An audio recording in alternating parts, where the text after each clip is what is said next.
ان الحمد للہ نحمده ونستعینه ونستغفره ونعوذ باللہ من شرور انفسنا ومن سیئات اعمالنا من يهده اللہ فلا مضل له ومن يضلل فلا هادی له واشهد ان لا الہ الا اللہ وحدہ لا شریک له واشهد ان محمدا عبده ورسوله اما بعد فان خير الحديث كتاب الله وخير الهدي هدي محمد صلى الله عليه واله وسلم وشر الامور محدثاتها وكل محدثة بدعة وكل بدعة ضلالة وكل ضلالة في النار.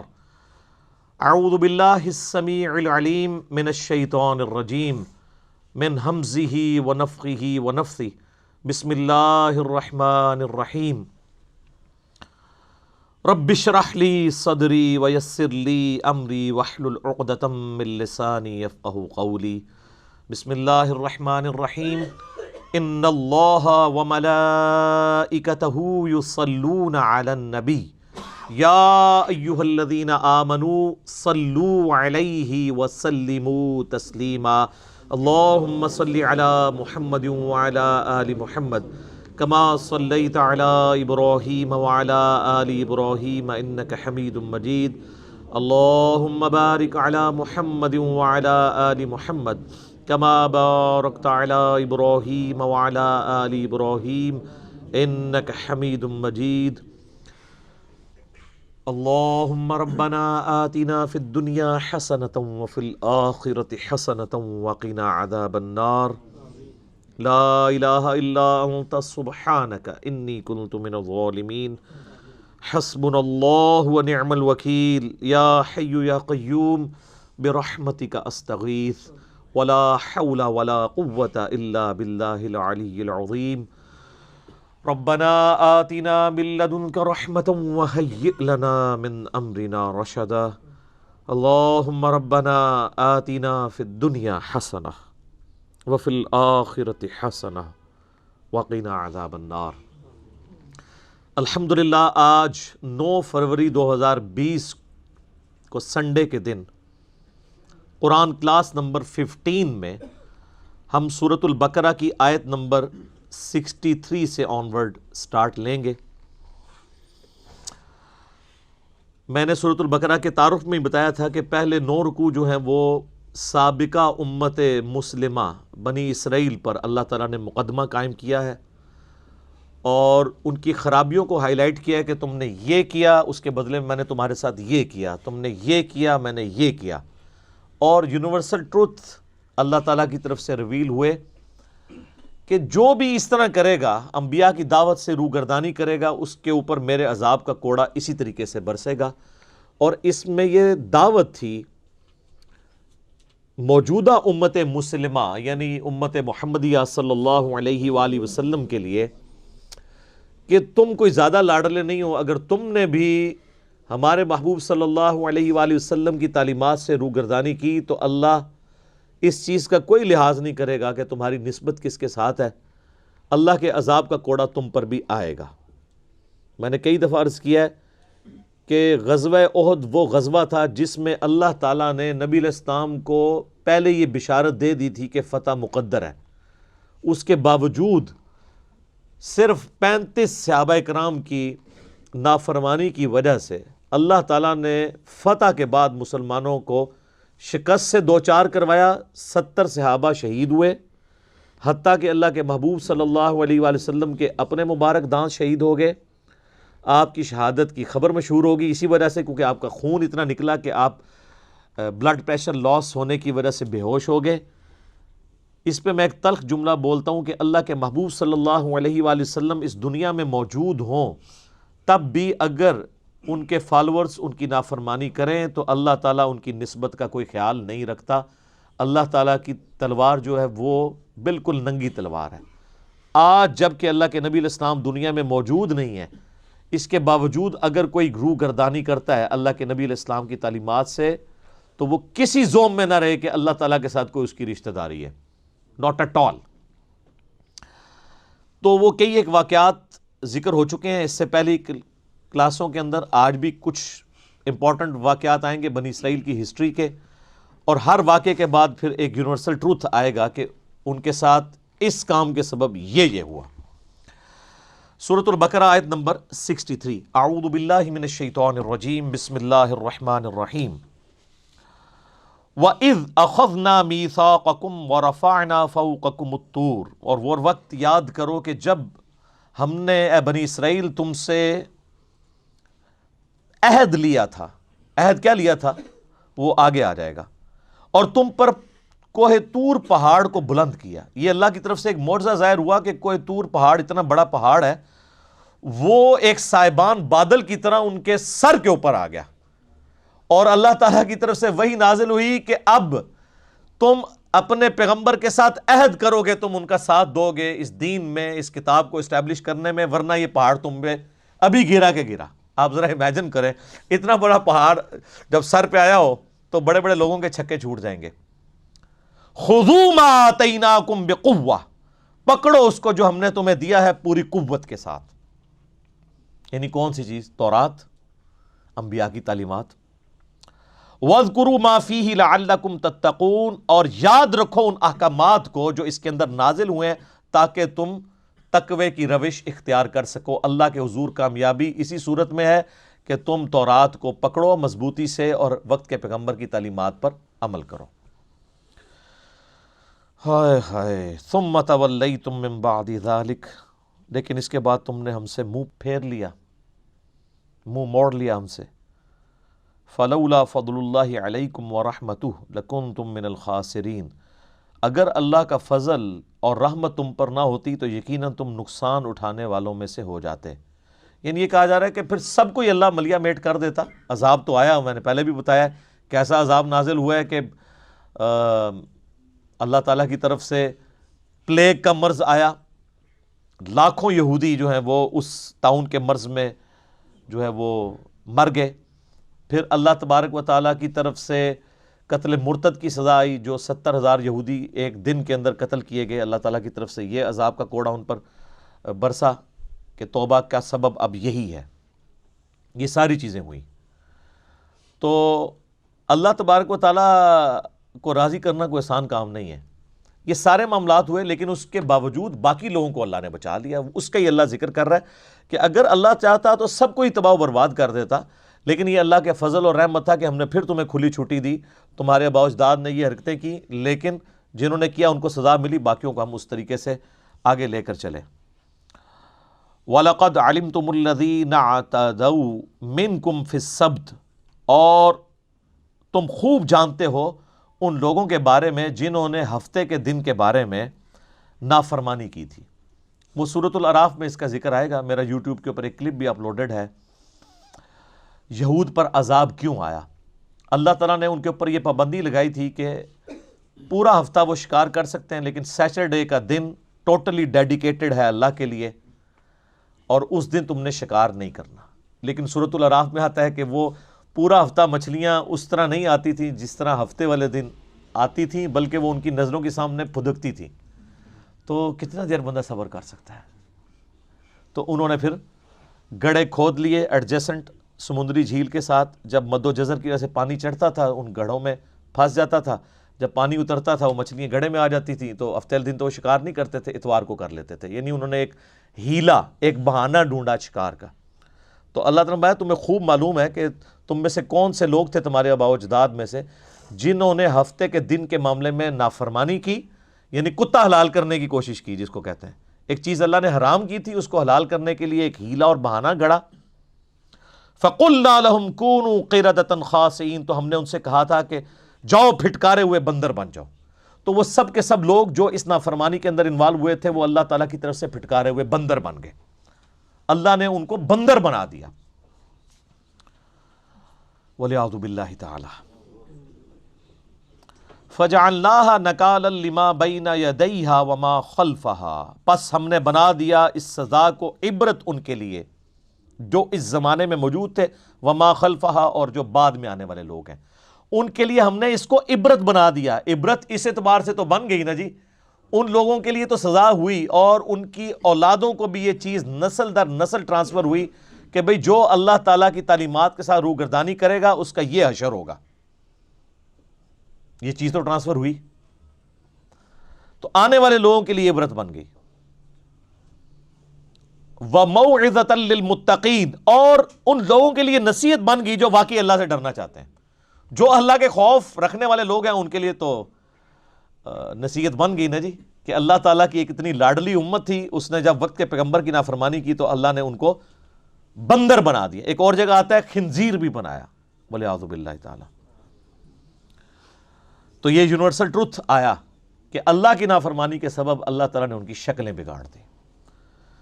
وَإِذْ قَالَ مُوسَىٰ لِقَوْمِهِ, اور وہ وقت بھی یاد کرو جب موسیٰ علیہ السلام نے اپنی قوم سے کہا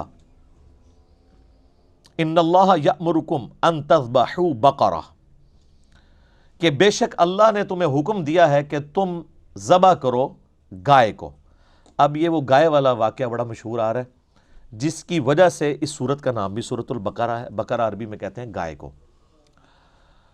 اور یہ یہاں سے آپ کو بنی اسرائیل کی ایک نیچر کا پتہ چلے گا کہ ان کے اندر کس قسم کی خرابیاں موجود تھیں, جس کو ہم پنجابی میں کہتے ہیں دل بے ایمان تے اجتا ٹیر. اگر آپ کا دل بے ایمانی پہ اترا ہوا ہے, بات ماننے کے لیے آپ تیار نہیں ہیں, تو آپ بڑے جھوٹے ایکسکیوزز بھی ڈیوائز کریں گے کہ جس کی وجہ سے آپ اللہ تعالیٰ کی شریعت کے معاملے میں کوئی بھگوڑا پن اختیار کر سکیں. ابھی کچھ دن پہلے ہی میرا ایک کلپ بھی یوٹیوب کے اوپر اپلوڈ ہوا تھا, کیا علماء سے زیادہ سوالات کرنا حرام ہے؟ اور وہ پلی اس کی لیتے ہیں کہ دیکھیں جی بنی اسرائیل نے بھی وقت کے پیغمبر کو بڑا تنگ کیا, چھوٹی چھوٹی نٹی گریٹیز پوچھیں تو اس کی وجہ سے اللہ تعالیٰ نے ان کے اوپر عذاب بھیجا, اللہ تعالیٰ ان سے ناراض ہوا, تو لہٰذا آپ بھی علماء سے زیادہ سوال نہ کیا کریں. تو میں نے بتایا کہ بالکل یہ اسی طریقے سے جیسے ہم پوچھتے ہیں تراویح کتنی ہے, کہتے ہیں تراوی, تو 20 ہوگی, وی پنجابی والا لا لیتے ہیں. بھائی وہ چیز ہی کچھ اور تھی کہ وقت کے پیغمبر کے ساتھ بال کی کھال نہیں اتارنی, مراد یہ کہ وقت کا پیغمبر جو حکم دے اس کو فالو کرنا ہے. اب یہ ٹائٹل نبی علیہ السلام کے بعد کوئی شخص اویل نہیں کر سکتا. اس کے بعد ہر شخص سے پوچھا جائے گا یہ جو تم بات کر رہے ہو یہ اللہ کے نبی کے بیہاف پہ یہ بات کر رہے ہو, یہ تمہاری ذاتی اختراع ہے. اور زیادہ تر کیس میں ان کی ذاتی اختراع ہی نکل رہی ہوتی ہے, اور اسی وجہ سے چونکہ وہ ڈرتے ہیں کہ ہماری بات قرآن و سنت سے ثابت نہیں ہوتی, لہٰذا وہ بہانہ کرتے ہیں کہ یار سوال پوچھنا ہی حرام ہے, اور الٹا گستاخ کہنا شروع کر دیں گے, مفتی صاحب سے بات کرنے کی تمیز نہیں ہے. اور چونکہ جاہل ہوتے ہیں, ان کو ان معاملات کا پتہ نہیں ہوتا. تو میں نے پھر پورا اس کا اپروپریٹ آنسر دیا تھا, اور میں نے قرآن و سنت سے کئی دلائل سامنے رکھے ہیں, وہ یوٹیوب پہ ضرور کلپ میرا دیکھیں. علماء سے زیادہ سوال کرنا حرام, یوٹیوب پہ لکھیں سوالیہ نشان کے ساتھ, انجینئر محمد علی مرزا, بڑی کمال کی گفتگو ہے. آپ کو ان کے ہیلے اور بہانے پتہ چل جائیں گے کہ کس طریقے سے آؤٹ آف کانٹیکسٹ سیاق و سباق سے ہٹا کر یہ لوگ چیزیں پیش کرتے ہیں صرف اپنی روٹی روزی چلانے کے لیے. اللہ ماشاء اللہ اچھے لوگ بھی ہوں گے, میرے سے نہیں ایڈریس پوچھنا, مجھے نہیں پتا. اچھا, تو یہاں پر بھی اللہ تعالیٰ فرما رہا ہے کہ ہم نے حکم دیا کہ گائے ذبح کرو. اب یہ گائے کا حکم پتہ کیوں ہوا تھا؟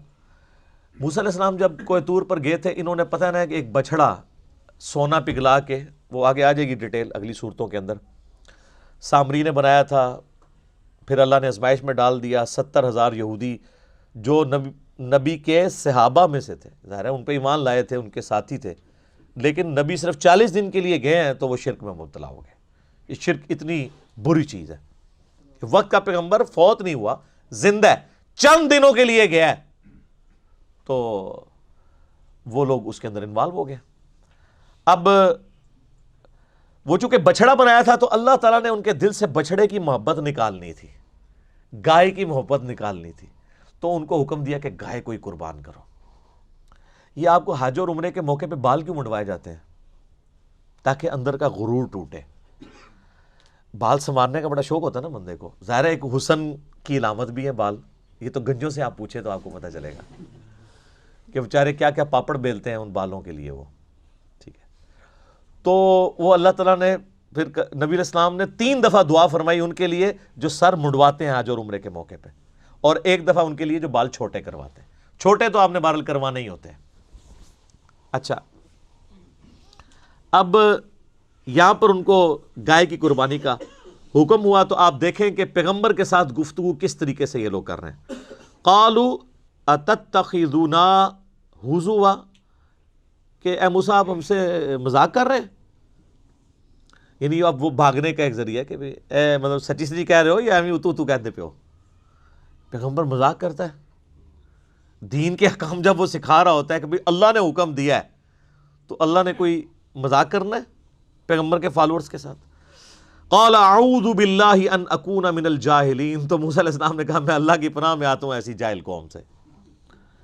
یعنی آپ دیکھیں کہ پیغمبر کو مانے ہوئے ہیں، اس کے باوجود حرکتیں دیکھیں۔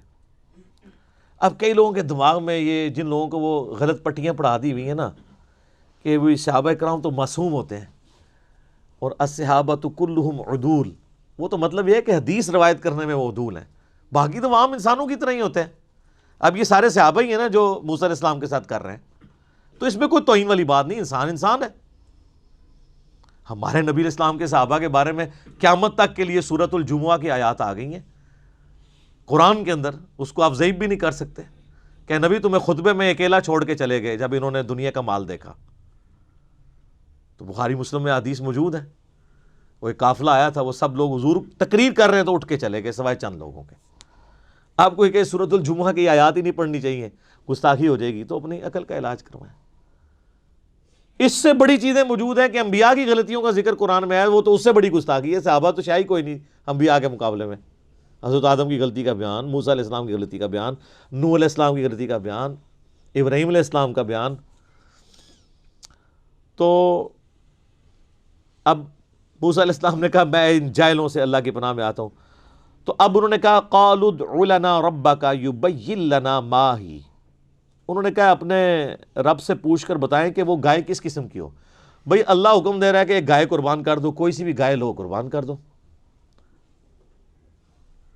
یہ اب بال کی کھال اتار رہے ہیں اور اپنے لیے پھر مشکل کھڑی کر لی۔ قال انہ یقول، تو انہوں نے فرمایا کہ اللہ تعالیٰ فرماتا ہے انہا بقرۃ لا فارض ولا بکر، کہ کوئی بھی ایک گائے ہو جو نہ زیادہ بوڑھی ہو نہ بالکل چھوٹی عمر کی ہو، درمیانی سی کوئی گائے لو، اس کو قربان کر دو۔ عوان بین ذالک، درمیانی عمر کی، ان دونوں کے درمیان، بوڑھی اور جوان کے درمیان۔ ففعلوا ما تؤمرون، جو حکم ہوا ہے اس کو پورا کرو۔ اس کے بعد تو اب کوئی گنجائش نہیں تھی نا کہ بھئی آپ کہا ہے کہ پورا کرو، اب کیوں اس کی بال کی کھال اتارتے ہو؟ اب وہ اس لیے اتار رہے تھے کہ ان کے دل میں بچھڑے کی محبت تھی اور تحت الشعور میں بیٹھی ہوئی تھی، وہ نکل نہیں رہی تھی، وہ چاہتے تھے کہ کوئی اور ہی حکم نازل ہو جائے، یہ ٹال جائے۔ قالوا ادع لنا ربک یبین لنا ما لونھا، وہ کہنے لگے کہ آپ اپنے رب سے دعا کریں اور پوچھ کے بتائیں کہ اس کا رنگ کیسا ہو۔ ہائے صدقے۔ قال انہ یقول انہا بقرۃ صفراء، وہ کہنے لگے کہ اللہ تعالیٰ نے وحی کے ذریعے مجھے یہ بتایا ہے کہ وہ ایسی گائے ہونی چاہیے جو شوخ زرد کلر کی ہو، گولڈن کلر کی، جس طرح کا وہ سونے کا بچھڑا بنایا ہوا تھا۔ اب وہی چیز جو ان کے دماغ میں تھی نا کہ ہم نے نہیں کرنی، اللہ نے وہی کہا کہ ہاں ابھی وہ گولڈن کلر کا بچھڑا بنایا سی نا، اونوں ہی کون ہے، ٹھیک، اس کلر دی لبو۔ اب شوخ زرد کلر کی گائے آج ڈھونڈنی پڑ جائے آپ کو تو مصیبت پڑ جائے گی، بڑی مشکل سے پھر ملے گی۔ فاقع لونھا تسر الناظرین، وہ ایسی اس کی رنگت ہو کہ دیکھنے والے کا دل خوش ہو جائے ایک بار دیکھ کے، آئے ہائے کیا گولڈن کلر کی گائے ہے، خوبصورت۔ قالوا ادع لنا ربک، تو انہوں نے کہا کہ اپنے رب سے یہ پوچھ کے یہ بھی بتائیں یبین لنا ما ہی، کہ وہ کس قسم کی ہو، کھول کر ذرا بتائے۔ اور کتنی کھول کے دسیا جائے جی، کنہ نو اور کھولے آ جائے۔ ہم ان کو بتاتے یار دیکھیں قرآن میں لکھا ہوا ہے ایاک نعبد و ایاک نستعین، وہ کہتے ہیں نہیں تھوڑا اور بتائیں نا، اور کیا کریے بھئی، جو لکھا ہوا ہے وہ کرو۔ وہ اصل میں بابوں کو پکارنا چھوڑنا نہیں چاہتے، تو وہ بال کی کھال اتارتے ہیں۔ اچھا جی سنی ہے، جی سنی ہے، سنیوں کی حدیث کی کتابیں کون سی؟ جی بخاری مسلم۔ آپ نماز اسی طریقے پہ پڑھ رہے ہیں؟ جی بتائیں کدھر طریقہ لکھا ہے؟ بخاری مسلم طریقہ دکھائیں کہ بھئی رکوع میں جاتے وقت اٹھتے وقت رفع الیدین کرنا ہے۔ وہ کہتے ہیں اس کو چھوڑیں، اچھا یہ بتائیں، یہ کیوں بتائیں، پہلے اس کے اوپر تو عمل کرو۔ وہی بال کی کھال اتارنا، کسی طریقے سے جان چھوٹ جائے، معاشرے سے ٹکرانا نہ پڑے، کیونکہ معاشرے سے ٹکرانا تو مشکل کام ہے۔ اچھا تو کہنے لگے کہ پوچھ کے بتائیں نا، ہمیں تو سمجھ نہیں آ رہی. ان البقرہ تشابہ علینا، بے شک ہم پر تو مشتبہ ہوگی بات، ایمبیگوس ہوگی سچویشن کہ کون سی گائے ہو. ان دسو کیڑی گاہ ہو، دس دیتا بھی بھئی نہ بڑی عمر کی ہو نہ چھوٹی عمر کی ہو، کر دو. پھر ان کا رنگ پوچھو، رنگ بھی بتا دیا. اب اس میں سے کیا نکالنا ہے اب اور کہ اس کے جسم پہ کتنے بال ہوں، یہی رہ گیا نا پیچھے. ٹھیک ہے نا جی، کیا کھاتی ہو یہ. اچھا، وَإِنَّا إِن شَاءَ اللَّهُ لَمُهْتَدُونَ، اور بے شک اللہ نے چاہا تو ہم ضرور ایسی گائے تلاش کر لیں گے. اللہ سے ذرا پوچھ کے بتائے وہ ہو کس قسم کی. یہ ان سے ایک انجانے میں عقل مندی ہو گئی کہ انہوں نے انشاءاللہ بول دیا. اگر یہ انشاءاللہ نہ بولتے نا تو عذاب ہی آنا تھا، گائے نہیں تھی ان کو ملنی. یہ انشاءاللہ کی برکت ظاہر ہوئی تو انہوں نے کہا بتائیں. اب اللہ تعالیٰ نے پھر ایک اور شرط میں اضافہ کر دیا.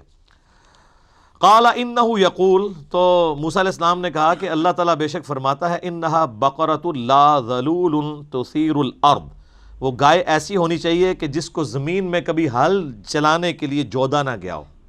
بڑی لاڈلی قسم دی گھر دی پلی گاں ہوئے، کبھی اس سے کوئی کام نہ لیا گیا ہو. ولا تسقی الحرث، اور نہ پانی کھیتی کو دینے کے لیے کبھی وہ یوز ہوئی ہو. مسلمۃ لا شیۃ فیہا، اور بے عیب بے داغ ہو، کوئی زخم نہ ہو، کوئی جسم کے اوپر نشان ایسا نہیں ہونا چاہیے، کوئی سینگ نہ ٹوٹا ہوا ہو، کوئی آنکھ اس کی ہر عیب سے پاک ہو. اب ڈھونڈو. یہ تو پھر ہمیں تورات میں اسرائیلی روایتوں میں ملتا ہے کہ وہ پھر ذلیل ہو گئے ایسی گائے ڈھونڈنے کے لیے. آخر میں ایک بوڑھی عورت جو بڑی غریب عورت تھی اس کی لاٹری نکلی، اس کے پاس وہ گائے ملی اور منہ مانگی قیمت دے کے انہوں نے وہ پھر گائے خریدی. یعنی اگر پہلے گائے انہوں نے آج کے اعتبار سے کوئی 2 لاکھ کی خریدنی تھی تو وہ شاید ان کو پھر 2 کروڑ روپے کی ملی، کیونکہ اب وہ تو اللہ کا حکم تھا. تو اللہ نے اس غریب عورت کی چاندی لگانی تھی تو وہ ہوگی، چاندی کا سونا ہو گیا. تو وہ پھر قال الآن جئت بالحق، انہوں نے کہا ہاں اب آپ نے ہمیں صحیح بات بتائی ہے، انہوں سمجھ آئی کیڑی گاں کرنی ہے. کیونکہ اب سوال بھی ختم ہو گئے تھے نا، جس طرح ہم بھی کرتے ہیں. ہاں جی دسو کیا مسئلہ ہے، کہتے ہیں یہ، میں آگے جواب دیتا ہوں، آگے کرتے کرتے بالکل جب بند گلی میں پہنچتے ہیں نا تو یا تو چیخیں مارتے ہیں، کہتے ہیں یار ٹھیک ہے جی بالکل ٹھیک ہے، نہ میں وابی نہ میں بابی، میں ہوں مسلم علمی کتابی. تو ہم وہاں تک پہنچا کے آتے ہیں.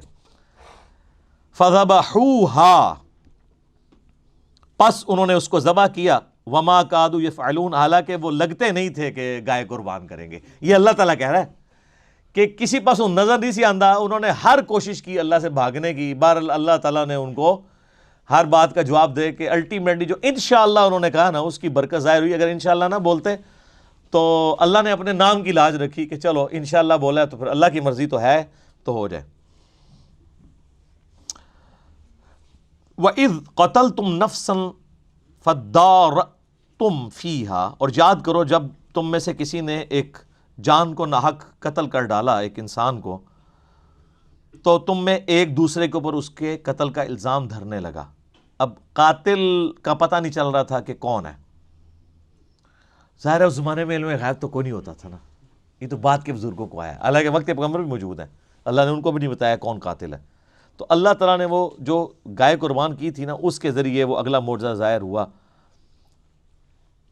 واللہ مخرج ما کنتم تکتمون، اور اللہ تعالیٰ ظاہر کرنے والا تھا جو تم چھپا رہے تھے کہ اصل قاتل کون ہے.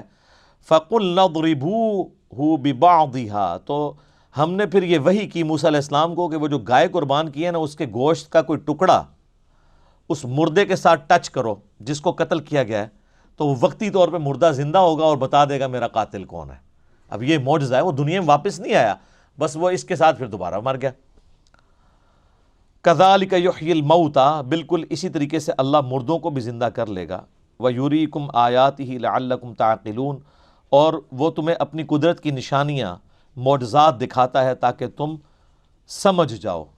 یعنی انبیاء کرام علیہ السلام کی موجودگی میں اس قسم کے جو معجزات ظاہر ہوتے ہیں، اس سے مقصد یہ ہوتا ہے کہ ان کے ساتھیوں پر حجت آخری درجے میں تمام ہو جائے کہ واقعی اللہ کے پیغمبر ہیں، ان کا ایمان بڑے لیول کا ایمان ہو، کیونکہ انہوں نے تو پیغمبر کے جانے کے بعد اس دعوت کو آگے لے کے چلنا ہوتا ہے. اب پھر ایک اور یونیورسل ٹروتھ آ رہا ہے کہ یہ سب کچھ جس قوم کے ساتھ ہوا ہو، اتنے بڑے بڑے معجزات جس نے دیکھے ہوئے ہوں، اس کو تو اللہ تعالیٰ کے ساتھ روح گردانی والا معاملہ نہیں کرنا چاہیے نا، کم از کم اسے تو زیب نہیں دیتا کہ وہ ایسا کرے۔ ثم قست قلوبکم، اللہ تعالیٰ فرماتا ہے اس کے بعد تمہارے دل سخت ہو گئے، من بعد ذالک، اس کے بعد، فہی کالحجارہ، گویا کہ وہ پتھر ہیں، اتنے سخت دل تم ہو گئے، یعنی اللہ کی وحی سے روگردانی کرتے، او اشد قسوہ، یا پتھروں سے بھی بڑھ کر سخت ہو گئے۔ وَإِنَّ مِنَ الْحِجَارَةِ لَمَا يَتَفَجَّرُ مِنْهُ الْأَنْهَارُ، اور بے شک پتھروں میں بھی ایسے ہیں کہ جن میں سے نہریں بہہ نکلتی ہیں، یعنی اللہ تعالیٰ نے کہا کہ پتھر میں سے پھر بھی پانی نکل آتا ہے، لیکن تمہاری آنکھوں میں کبھی اللہ کی محبت، اس کے ڈر کی وجہ سے آنسو نہیں آئے، اتنے تم پتھر دل ہو گئے۔ پتھروں میں ایسے موجود ہیں کہ جن کے اندر چشمے جاری ہوتے ہیں، یعنی اس کی فزیکل ریزن کوئی بھی ہو، چشمے اللہ نے جاری کر کے انسانیت کی خدمت میں لگایا ہے پتھروں کو، لیکن اللہ تعالیٰ نے ایک، چونکہ یہ ادب کی کتاب ہے، اس کی طرف اس کی تشبیہ بھی کی کہ پتھروں میں سے بھی پانی نکل آتا ہے، یہ انسان تو پتھروں سے بھی گئے گزرا ہے، اور یہ عین ممکن ہے کہ فزیکلی بھی ایسا ہو کہ اللہ تبارک و تعالیٰ نے ہر چیز کی جس طرح فزیکل ریزن رکھی ہوئی ہے، اس طرح اس کی ایک روحانی ریزن بھی اپنی جگہ میں موجود ہو۔ جس طرح میں کہتا ہوں شہاب ثاقب ایک فزیکل فینومینا آف نیچر ہے، لیکن الٹیمیٹلی سائنس بھی یہ کہتی ہے کہ ہم ڈیفائن نہیں کر سکتے کہ کس وقت ایسا ہوگا، اس کا ڈیسیژن کس نے لینا ہے، وہ کہتے ہیں it is physical phenomena of nature, اور اسی کے پیچھے تو گاڈ ہے۔ God is the only explanation of all the physical phenomena in this universe. Tectonic plates کی ڈسٹربنس سے زلزلہ آتا ہے، وہ کہتے ہیں ٹھیک ہے اس کی وجہ سے آتا ہے، لیکن ہم پوچھیں یہ کب ڈسٹرب ہوں گی، آپ پریڈکٹ کر سکتے ہیں؟ اور کون اس کو ڈیسائیڈ کرتا ہے، اس کا ٹائم پیریڈ کیا ہوتا ہے؟ وہ کہتے ہیں اس کی ہم پرفیکٹ کوئی ایسٹیمیشن نہیں دے سکتے۔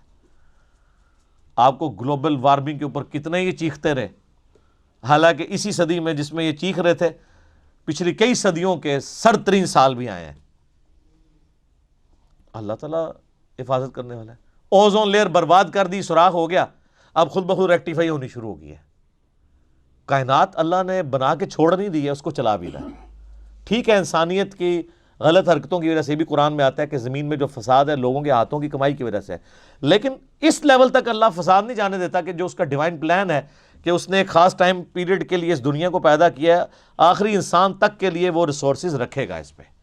یہ تو اللہ تعالیٰ نے اپنے ذمہ کرم پہ لی ہوئی یہ چیز۔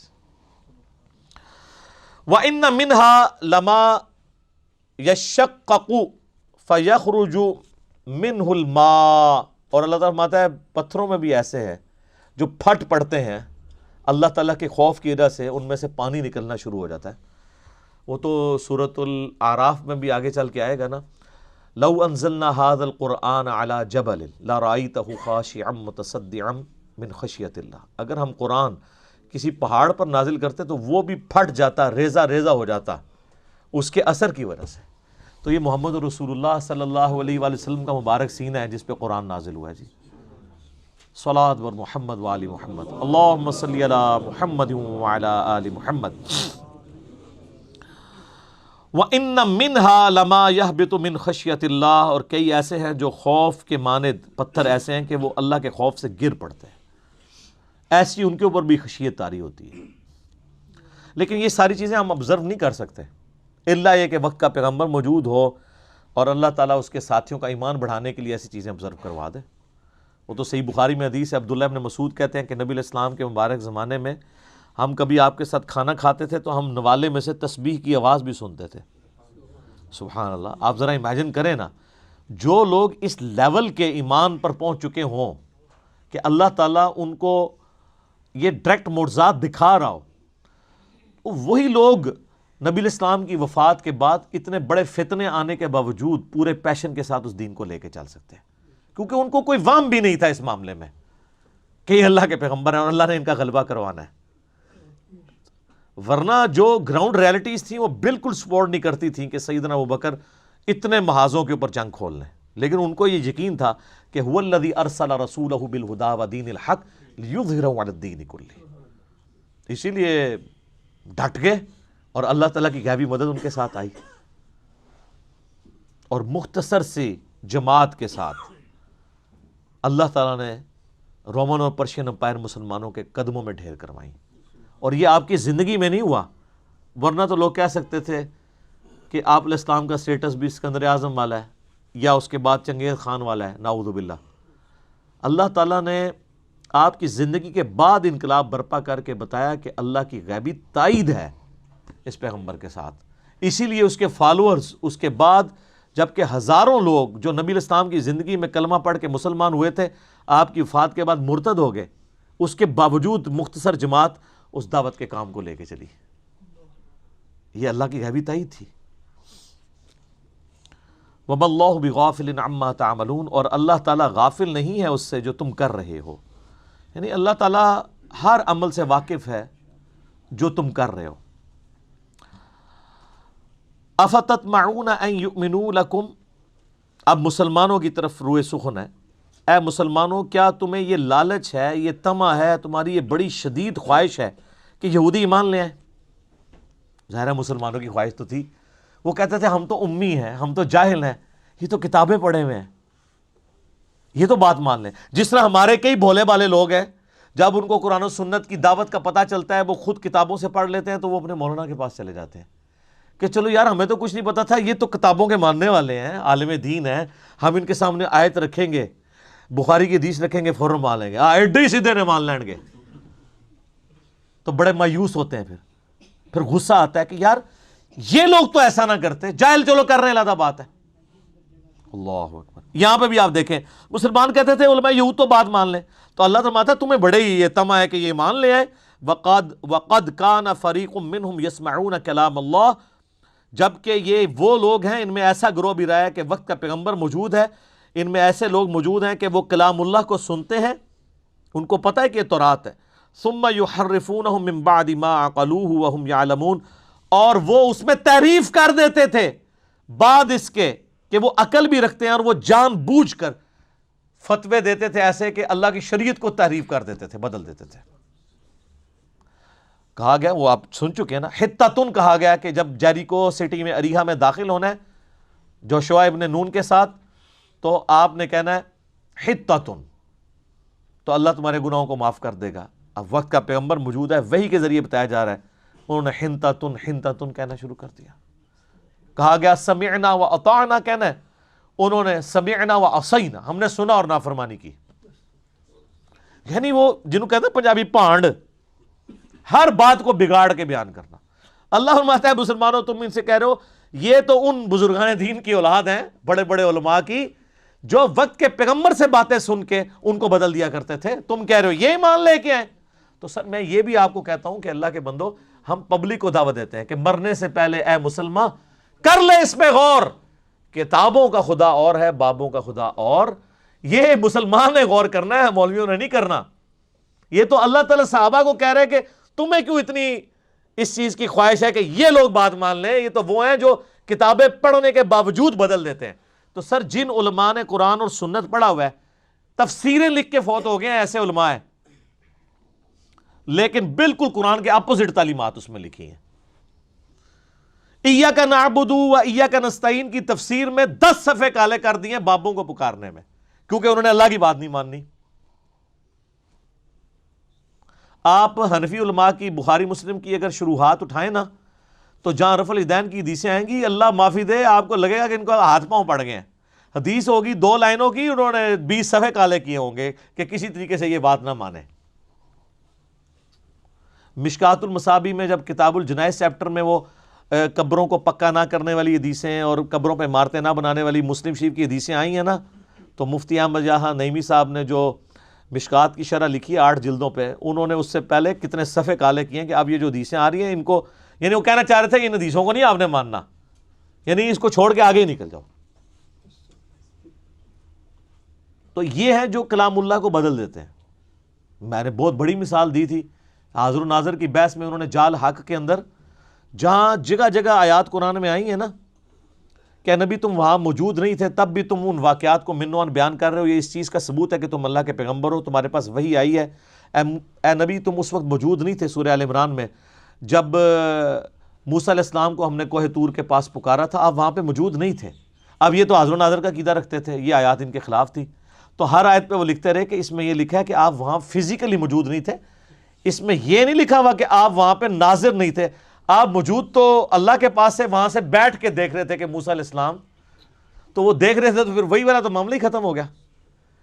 اور سورہ ال عمران میں آتا ہے جب مریم کی کفالت کے لیے کلمیں ڈالی جا رہی تھی کہ کون مریم کی کفالت کرے گا, یہ طے پایا تھا کہ جس کی قلم پانی کی دھار کے اپوزٹ بہنا شروع کر دے گی, جو امپاسبل ہے بغیر کسی موٹر کے, تو وہ اللہ کی طرف سے غیبی تائید ہوگی. تو حضرت زکریا کی بیٹی تھی, تو تم وہاں پہ موجود نہیں تھے, اس کے باوجود تم یہودیوں سے یہ واقعات بیان کرتے ہو, یہ اس چیز پر ثبوت ہے کہ تم اللہ کے پیغمبر ہو. طالوت اور جالوت کا جو واقعہ سورۃ البقرہ میں آئے گا, اس میں بھی آپ دیکھیں گے اینڈ پہ جا کے اللہ تعالیٰ کہتا ہے یہ ہم جو پورا قصہ بیان کر رہے ہیں اس چیز کا ثبوت ہے کہ تم اللہ کے پیغمبر ہو, تم تو وہاں نہیں موجود تھے نا, تو تم یہ بیان کر رہے ہو. اب یہ ساری چیزیں حاضر و ناظر کی نفی پہ تھیں آیات نا. ایک آیت ایسی ہے قرآن میں سورۃ القصص آیت نمبر 44, جہاں پہ اللہ تعالیٰ فرمایا کہ اے نبی نہ تم وہاں موجود تھے نہ تم دیکھ رہے تھے. تو ان کا وہ وہم بھی ختم ہو گیا, دیکھنے والا نہ حاضر تھے نہ ناظر تھے. اب وہ آیت آئی نا, تو انہوں نے کہا یہ تو آیت میرے وہ جو پورے پہلے 50 آیتوں کو میں نے جو اپنے زوم میں ذبح کرنے کی کوشش کی, اس کو کیسے ذبح کروں. تو انہوں نے آیت ہی آدھی لکھی کہ اے نبی تم وہاں موجود نہیں تھے. جو آگے لکھے تھے نا کہ آپ وہاں شاہدین میں بھی نہیں تھے, وہ آیت ہی کاٹ دی اور آدھی آیت لکھ کے کہا کہ اس میں یہ تو لکھا ہے وہاں موجود نہیں تھے, یہ کہاں لکھا ہے کہ آپ دیکھ نہیں رہے تھے, حالانکہ اسی آیت میں لکھا ہوا ہے. سر یہ قرآن کی تعریف ہے کہ نہیں؟ اس کے بعد آپ خود فیصلہ کریں کہ مسلمان یہ کام کر سکتا ہے. تو آپ یہ پڑھتے ہوئے یہ نہ سمجھیے گا یہ سب کچھ علماء یہود کر گئے. اللہ کے فضل سے اسی کسی نے پیچھے نہیں, اسی ورلڈ چیمپئن ہے. ہم سا ہو تو سامنے آئے, کوئی ایسا کام نہیں جو انہوں نے نہ کیا اور ہم نے اس کو اس سے بڑے انداز میں نہ کیا ہو. بخاری مسلم میں حدیث ہے تم میں وہی خرابیاں پیدا ہوں گی, تم بھی اگلے لوگوں کے راستے پہ چل پڑو گے قدم با قدم بالشت بر بالشت, حتیٰ کہ ان میں سے کوئی گوہ کے سوراخ میں داخل ہوا تم بھی وہی کام کرو گے. تو نبی علیہ السلام سے پوچھا کہ اگلے لوگوں سے مراد کیا یہود و نصارہ ہے؟ آپ نے فرمایا وہ مراد نہیں تو اور کون سے لوگ مراد ہیں؟ تو وہی کام کیے. تو اے مسلمانوں تمہیں یہ بڑی خواہش ہے نا کہ ایمان لیں, حالانکہ یہ وہ لوگ ہیں کہ اللہ کا کلام سنا, اس کے بعد اس نے تعریف کر دی عقل رکھتے ہوئے جان بوجھ کر.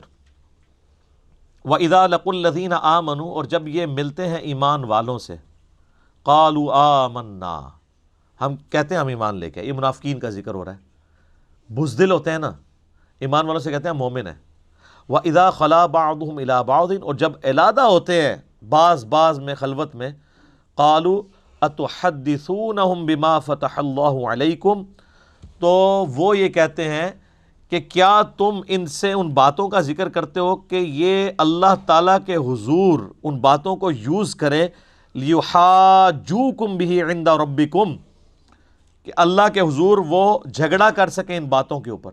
یعنی صحابہ کرام میں جب یہ بیٹھتے تھے, ظاہر ہے قانوناً تو یہ بھی صحابہ ہی تھے, تو جب صحابہ کرام نبی علیہ السلام کی کوئی عظمت بیان کرتے تھے نا, تو ان میں کوئی بولے بالے قسم کے لوگ تھے, وہ کہتے تھے ہاں تورات میں بھی نبی علیہ السلام کی یہ خوبی لکھی ہوئی ہے. اب وہ جب لادہ ہوتے تھے وہ کہتے تھے یار تمہیں پتہ ہے ہم نے اوپر سے ایمان قبول کیا, تم کیوں مسلمانوں کو بتا رہے ہو کہ حضور کی نشانیاں موجود ہیں؟ یہ تو تمہارے خلاف پھر دلیل کے طور پہ پیش کر دیں گے, تو ان کو نہ یہ باتیں بتایا کرو. جس طرح ہمیں کہتے ہیں تم کیوں لوگوں کو بتاتے ہو کہ بخاری میں حدیث ہے کہ عمار کو ایک باغی جماعت قتل کرے گی, عمار ان کو اللہ کی طرف اور جنت کی طرف بلائے گا, وہ جماعت دوزخ کی طرف بلائے گی, یہ تو شیعہ پکڑ لیں گے. حالانکہ یہ بھول جاتے ہیں کہ یہ بخاری شریف میں لکھی ہوئی ہے, بخاری شریف شیعہ کی کتاب نہیں ہے. یہودی بھی یہی کام کرتے تھے کہ جو نبی علیہ السلام کی پروفیسیز تھی نا, وہ کہتے تھے نہ بتاؤ مسلمانوں کو, یہ تو تمہارے خلاف یوز کر لیں گے. تو اب آپ کو بتا کہ علماء یہود کی جائز اولاد کون سے لوگ ہیں؟ علماء, سیم وہی خرابیاں. افلا تعقلون, کیا تمہیں اتنی بھی عقل نہیں ہے؟ اب اللہ تعالیٰ نے اس کا جواب دیا ہے کہ یہ جو کہانی کرا رہے ہو نا, کہ ان کو نہ پتہ چلے, ورنہ یہ اللہ کے حضور کہیں گے کہ ان کو تو پتہ تھا یا اللہ کہ یہ ان کی کتابوں میں یہ لکھا ہوا ہے, تو انہوں نے کیوں نہیں تیرے پیغمبر کو مانا اور اوپر سے مانا اور اندر سے انکار کیا. اب اللہ تعالیٰ اس کا جواب دے رہا ہے, اولا یعلمون ان اللہ یعلم ما یسرون وما یعلنون, کیا انہوں نے اس پہ بھی کبھی غور نہیں کیا کہ اللہ تعالیٰ سب کچھ جانتا ہے, جو کچھ یہ چھپاتے ہیں جو کچھ ظاہر کرتے ہیں. یعنی اللہ کا انہیں کوئی خوف نہیں ہے. اگر مسلمانوں کو سپوز یہ لوگ نہ بھی بتائیں تو کیا اللہ اپنے پیغمبر کے ذریعے وہ پروفیسیز صحابہ کرام کو نہیں بتا سکتا؟ کیا تم دین حق کو چھپاؤ گے تو اللہ تعالیٰ اپنے پیغمبر کے ذریعے اس کا غلبہ نہیں کروا سکتا؟ اللہ کا خوف رکھو, تم یہ بیچ میں کیوں رنگ میں بھانگ ڈالنے کی کوشش کر رہے ہو؟ ومنہم امیون. اچھا، اور بے شک اللہ تعالیٰ جانتا ہے جو کچھ وہ چھپاتے ہیں جو کچھ ظاہر کرتے ہیں. ومنہم امیون، اور ان میں سے ان پڑھ لوگ بھی ہیں. یعنی یہودی سارے پڑھے لکھے نہیں تھے، ان میں جاہل بھی تھی پبلک. لا یعلمون الکتاب، وہ کتاب کو تو نہیں جانتے. الا امانیہ، سوائے کچھ جھوٹی جو کہانیاں جو ان کے اندر چل رہی ہیں، ان کی وشفل تھنکنگز. وَإِنْهُمْ إِلَّا يَظُنُّونَ، وہ محض اپنے وہم و گمان کے پیچھے چل رہے ہیں. ان کو آگے پھر اللہ تعالیٰ بیان کرے گا کہ یہ وہ امی ہیں، ان پڑھ لوگ ہیں کہ جن کو یہ کہانی انہوں نے کرا دی ہوئی ہے کہ ہم دوزخ میں گئے بھی تو چند دنوں کے لیے جائیں گے، بعد میں اللہ تعالیٰ ہمیں نکال لے گا.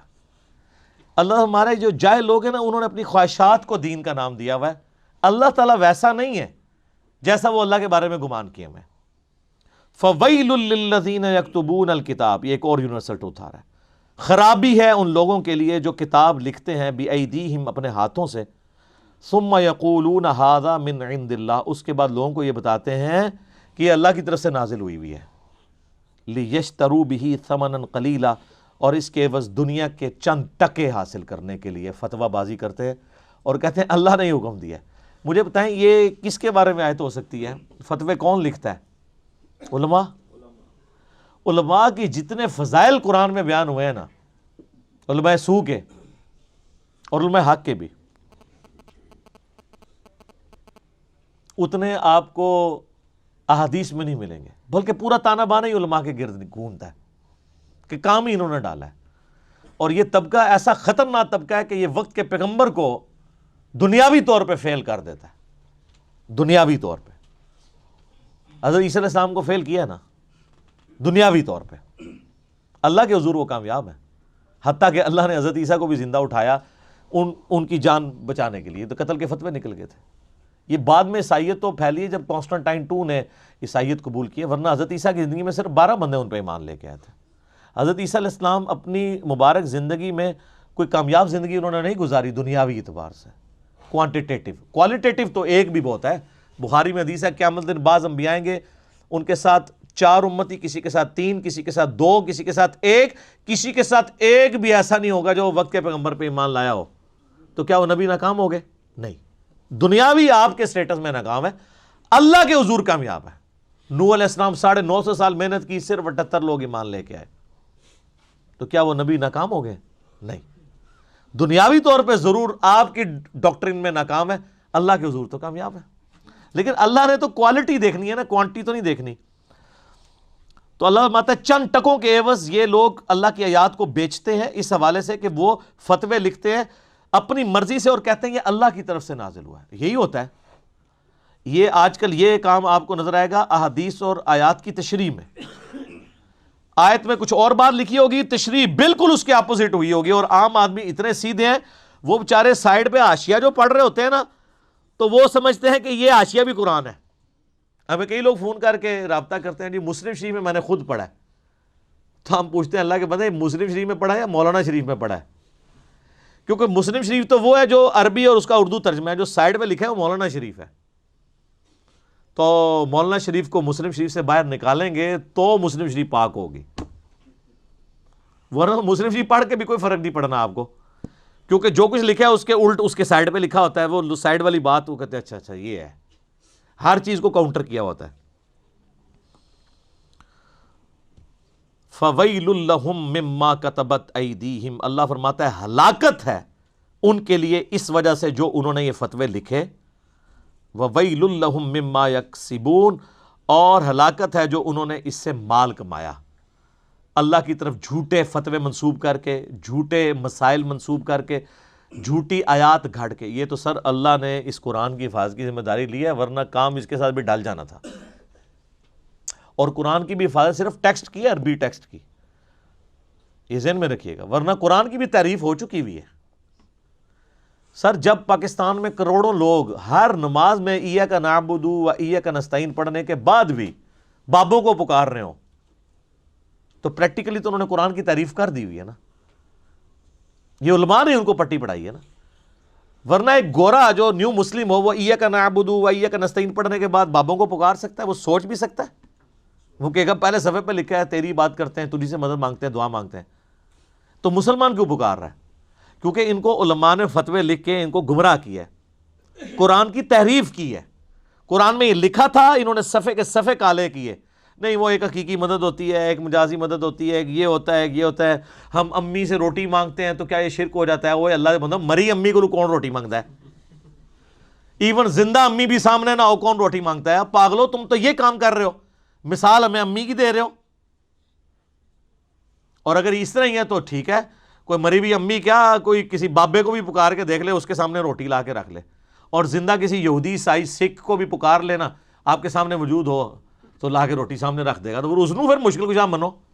اسباب کو آپ لے کے غائب میں مدد کے لیے پکار رہے ہوتے ہیں، اور ماشاءاللہ اپنے ناموں کے ساتھ مفتی اور ڈاکٹرز اور یادگار اسلاف ہے، یادگار اسلاف نے وڈے نے بھی یہی کام پائے نے، باقی انہوں دی یادگار ہو، یادگار صحابہ و تابعین نہیں،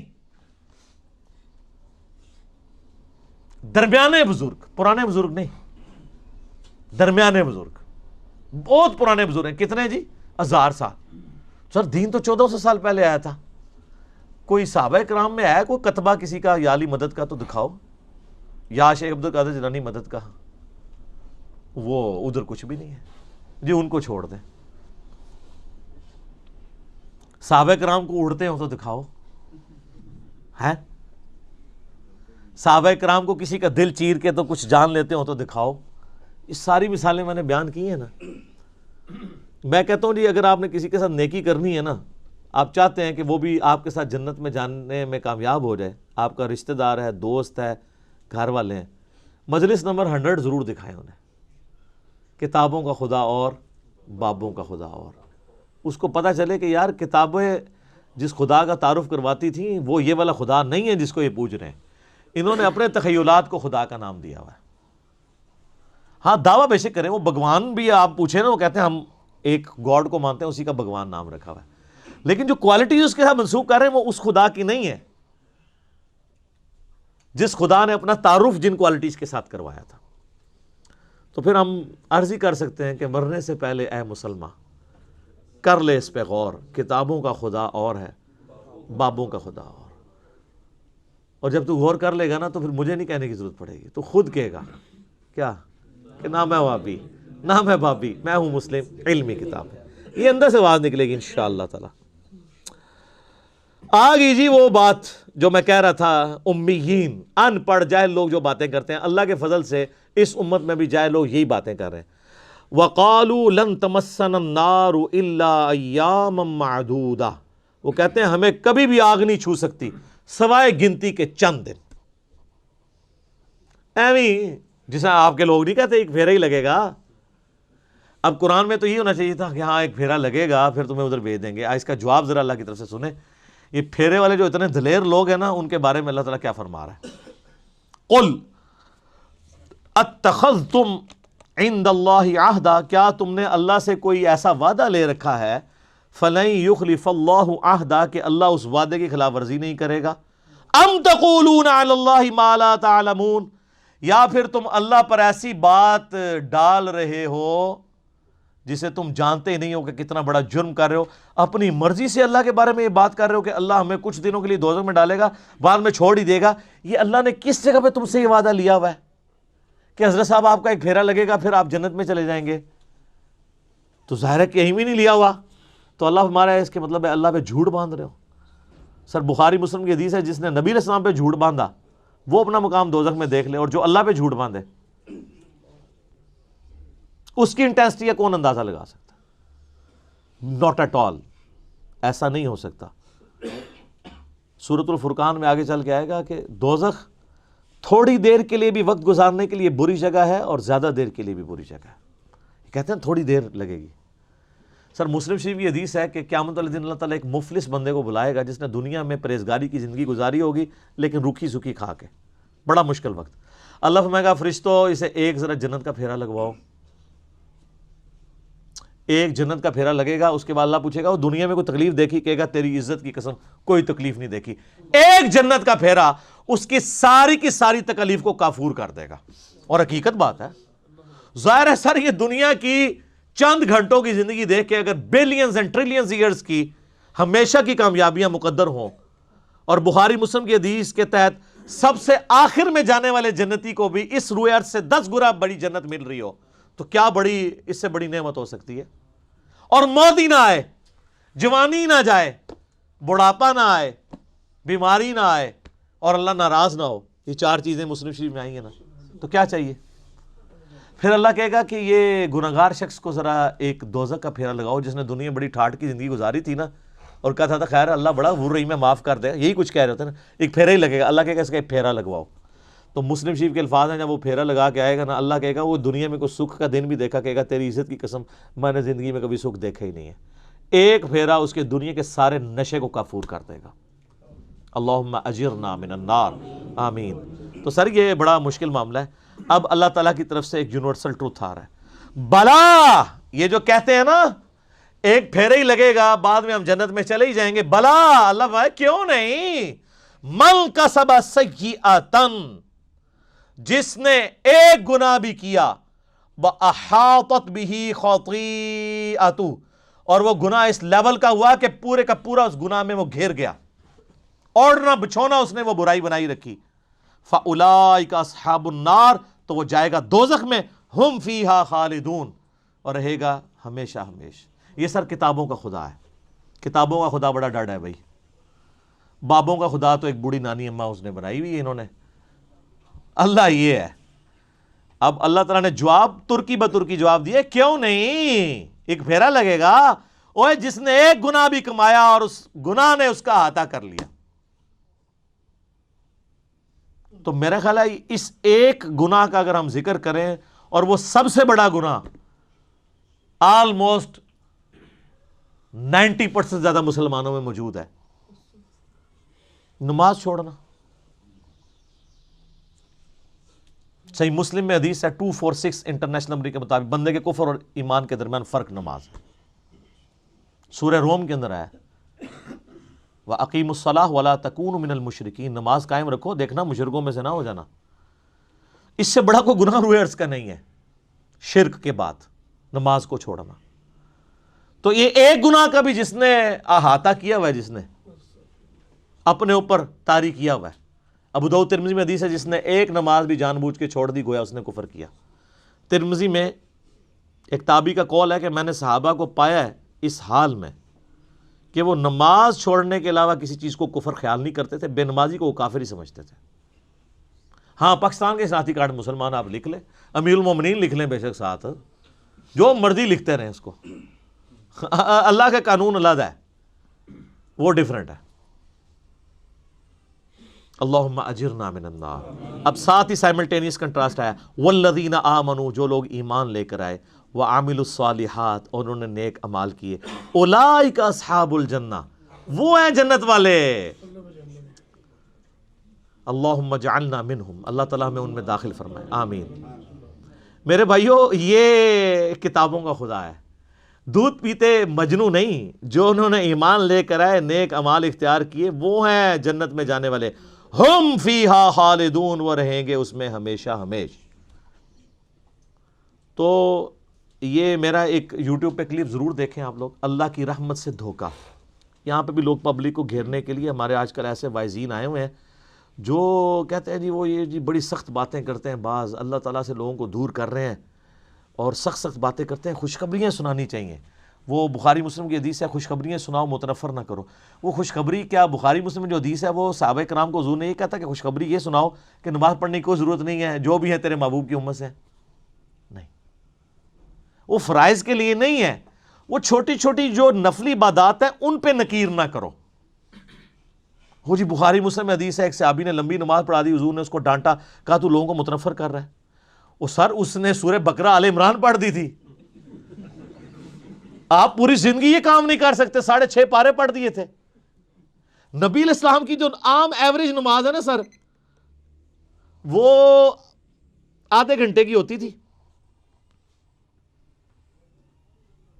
فجر کی نماز آدھے سے پونے گھنٹے کی، عشاء کی بھی اتنی، زور اثر بھی 20 منٹ سے کم نہیں ہوتی تھی، کیونکہ بخاری مسلم میں وہ باقاعدہ صورتیں رپورٹ ہوئی ہوئی ہیں جو نبی علیہ السلام پڑھا کرتے تھے۔ تو آپ ذرا اس سے کیلکولیشن کر لیں۔ سنن نسائی میں حدیث ہے ہم صحابہ کرام کے نبی علیہ السلام کے پیچھے 10 تسبیحات شمار کیا کرتے تھے رکوع اور سجدے میں۔ بخاری مسلم میں حدیث ہے، انس بن مالک کہتے ہیں نبی علیہ السلام جب ہمیں نماز پڑھاتے تھے رکوع کے بعد اتنی دیر کھڑے ہوتے تھے کہ ہم سمجھتے تھے آپ سجدے میں جانا بھول گئے، اور دو سجدوں کے درمیان اتنی دیر بیٹھتے تھے ہم سمجھتے تھے کہ آپ دوسرا سجدہ کرنا بھول گئے، آپ اتحیات پڑھ رہے ہیں۔ تو یہ کون سی نماز ہے؟ تو کہانیاں کراتے ہیں، کہتے ہیں جی مختصر نماز پڑھائیں۔ وہ والی مختصر ہے نا، وہ یہ ہے کہ بھی معاذ بن جبل نے 3 گھنٹے کی عشاء پڑھا دی تھی تو کہا گیا بھی 3 کی نہ پڑھاؤ، آدھے گھنٹے کی پڑھاؤ۔ اور تسی تے پڑھتے ہو آدھے منٹ دی نماز، کہانیاں اتر لیندے ہو، تراویح کر کے 20 بنا رہے ہو، ٹھیک ہے۔ تو یہ ہوں گے اہل جنت، رہیں گے اس میں ہمیشہ ہمیشہ۔ اللہ تعالی ہمیں ان میں شامل فرمائے۔ اللہم اجرنا من النار، اللہم من احییتہ منا فاحیہ علی الاسلام ومن توفیتہ منا فتوفہ علی الایمان۔ اللہ تعالیٰ سے دعا ہے جو حق بات میں نے کہی اللہ تعالیٰ ہمارے دلوں میں راسخ فرمائے۔ اگر جذبات میں غلطی سے میرے منہ سے کوئی غلط بات نکل گئی، اللہ تعالیٰ ہمارے دلوں سے اسے محو کر دے، دور کر دے، اور ہمیں معاف بھی فرما دے۔ ہمیں کتاب و سنت کی تعلیمات پر عمل کر کے دوسرے بھائیوں تک پہنچانے کی توفیق عطا فرمائے۔ اللہم صلی علی محمد وعلی آل محمد کما صلیت علی ابراہیم وعلی آل ابراہیم انک حمید مجید۔ اللہم بارک علی محمد وعلی آل محمد کما بارکت علی ابراہیم وعلی آل ابراہیم انک حمید مجید۔ سبحانک اللہم وبحمدک، اشہد ان لا الہ الا انت، استغفرک واتوب الیک، وما علینا الا البلاغ المبین۔ جزاکم اللہ خیرا واحسن الجزاء۔